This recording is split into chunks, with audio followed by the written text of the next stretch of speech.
Dünya, Amerika Birleşik Devletleri ve İran'ın savaşa bir adım kala durduğu anlara defalarca tanık oldu.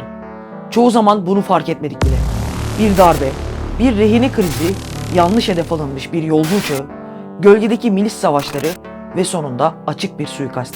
Ve bunlar yalnızca kamuoyunun gördüğü kırılma anlarıydı. 1953'ten bu yana iki ülke birbirine sadece karşı çıkmadı.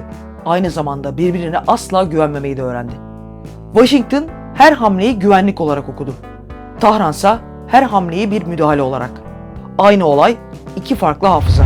Ve sorun şu, güvensizlik bir kez devlet refleksi haline gelirse diplomasi gerçekten bir işe yarar mı? Bu video, Amerika ve İran arasındaki gerilimin dünyayı en çok savaşa yaklaştırdığı kırılma anlarını ve bugünkü masanın aslında neyin üzerine kurulduğunu anlatacak. 4 Kasım 1979. Tahran'daki Amerikan Büyükelçiliği'nin duvarlarından bir grup öğrenci atladı. Kapılar açıldı. İçerideki belgeler toplandı. 52 Amerikalı diplomat ve personel rehin alındı. İran rehine krizi. Washington için bu sıradan bir diplomatik kriz değildi. Bu, küresel dokunulmazlık algılarının canlı yayında sorgulanmasıydı. Amerikan televizyonları her akşam aynı sayıyı gösteriyordu. Kaç gündür içerideler? ABC News'un sunucusu Ted Koppel her gece programını şu cümleyle açıyordu. Day 52, Amerika held hostage. Sonra 100. gün geldi. Sonra 200. Günler haftalara, haftalar aylara dönüştü. Tam 444 gün. Bu süre modern Amerikan tarihindeki en uzun diplomatik rehine kriziydi. Ve bu 444 gün sadece takvimde geçmedi. Her akşam televizyonda tekrarlandı. Her sabah gazetelerde yazıldı. Amerikan halkı için İran artık sadece bir ülke değil, bir travma haline gelmişti. Amerikan kamuoyunda yavaş yavaş bir refleks oluştu. İran öngörülemezdi. İran radikaldi ve İran'a asla güvenilemezdi. Başlatılan kurtarma girişimi, yani Kartal Pençesi operasyonu, İran askerleriyle çatışmaya başlayamadan çölde sona erdi. Kum fırtınasına yakalandılar. Helikopterler uçaklarla çarpıştı. Birçok Amerikalı asker hayatını kaybetti. Washington bunu bir aşağılanma olarak gördü. Ve sonra sembolik bir an yaşandı. 20 Ocak 1981. Amerika'nın 40. Başkanı Ronald Reagan başkanlık yemini ederken rehinelerin serbest bırakıldığı haberi geldi. Zamanlama çok dikkat çekiciydi. Washington'da birçok kişi bunu İran'ın bilinçli bir güç gösterisi olarak yorumladı. Yeni başkana mesaj diyenler oldu. Tahransa bunun diplomatik sürecin doğal sonucu olduğunu savundu. Ama mesaj verilip verilmediği değildi mühim olan. Önemli olan şuydu. Taraflar artık birbirinin niyetine inanmıyordu. Aynı olay iki başkentte iki farklı hikayeye dönüştü. Washington bunu uluslararası hukukun ihlali olarak yorumladı. Tahransa devrimi koruduğunu iddia etti. Ve tam burada bir krizden daha kalıcı bir şey doğdu. Güvensizlik. Amerika artık İran'ı asla kontrol edilemeyen bir aktör olarak görüyordu. İransa Amerika'yı perde arkasından müdahale eden bir güç olarak. Ama İran'daki bu öfke 1979 yılında başlamadı. Bu duvarlara tırmanan öğrencilerin hafızasında çok daha eski bir kırılma noktası vardı. Ve o kırılma 1953'te yaşanmıştı.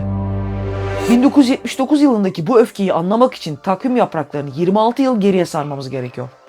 O gün elçilik duvarlarına tırmanan gençlerin zihninde tek bir isim vardı. Muhammed Musaddık. Musaddık, İran'ın demokratik yollarla seçilmiş bir başbakanıydı. Ve yaptığı hamle yalnızca İran için değil, küresel enerji dengesi için de büyük bir kırılmaydı. İran petrolünü millileştirdi. O güne kadar İran petrolü çok büyük ölçüde İngiliz kontrolündeydi. Musaddık, bu kaynak İran halkına aittir dedi. Londra için bu ekonomik bir meydan okumaydı. Washington içinse potansiyel bir jeopolitik risk. Çünkü Soğuk Savaş başlıyordu. Batı için İran'ın istikrarsızlaşması Sovyetler etkisi demekti. Ve karar verildi. 1953 İran darbesi. Kod adı Ajax. CIA destekli süreç sonunda Musaddık görevden alındı. Şah Rıza Pehlevi yeniden güç kazandı. Washington açısından bu jeopolitik bir denge hamlesiydi. Tahran'da ise çok farklı bir hafıza oluştu. Birçok İranlı için 1953 dış müdahalenin demokrasiye üstün gelmesiydi. Sıradan bir hükümet değişiminden ziyade kendi iradelerinin kırılmasıydı. Şah 25 yıl iktidarda kaldı. Bu süreçte Batı ile yakınlaştı. Amerikan şirketleri İran'da yatırım yaptı. Askeri anlaşmalar imzalandı.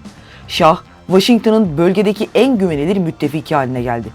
Ama içeride başka bir şey yaşanıyordu. Muhalefet susturuluyordu. Gizli polis Savak, sistematik bir baskı aygıtı kurmuştu. Tutuklamalar, işkenceler, sürgünler. Şah'a karşı çıkanlar ya hapse atılıyor ya da yurt dışına kaçmak zorunda kalıyordu. İranlılar için Şah artık kendi ülkelerinin lideri değildi. O Batı'nın temsilcisiydi.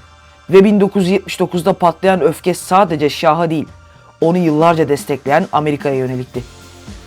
Bu yüzden 1979'da elçilik duvarına tırmanan öğrenciler sadece slogan atmıyordu.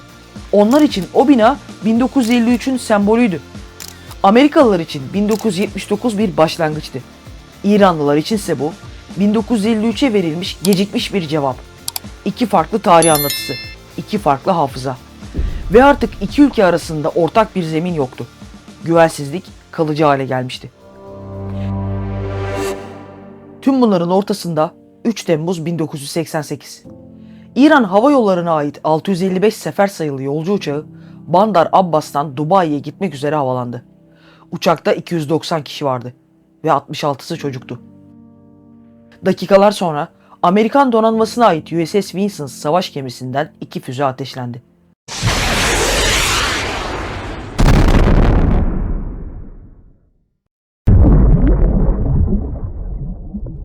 Uçak havada parçalandı. Kurtulan olmadı. Amerika'nın açıklaması netti.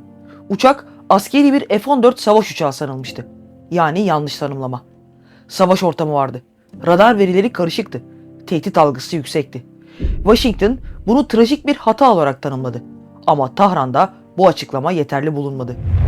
İran yönetimi için bu mesele teknik bir yanlışlığın ötesindeydi. Ve zaten var olan güvensizlik ortamının kanlı bir teyidi oldu. Dönemin Amerikan Başkan Yardımcısı George Bush, olay sonrası yaptığı açıklamada Amerika'nın asla özür dilemeyeceğini söyledi. Ve bu söz İran kamuoyunda derin bir iz bıraktı. Bu açıklama ile birlikte Washington'da olay askeri bir hata olarak kapatıldı. Tahran cephesinden bakıldığında ise bu Amerika'nın bilinçli bir saldırısıydı. Ve işte burada bir eşik daha aşıldı. Taraflar artık sadece niyete değil, yapılan hatalara da güvenmiyordu. Bir yanlış hedef tespiti karşı tarafta kasıtlı saldırı olarak okunabiliyordu. Kaldı ki belki de Tahran haklıydı. Bu kriz yönetimini tehlikeli hale getiren nokta. Çünkü savaş bazen saldırıdan değil, yorum farkından çıkar. Daha tehlikeli bir gerçeği de ortaya çıkardı bu durum. Modern savaş ortamında kararlar saniyeler içinde verilir. Radar sinyali, yükseklik bilgisi, tehdit değerlendirmesi. Bir gemi komutanı birkaç dakika içinde karar almak zorundadır.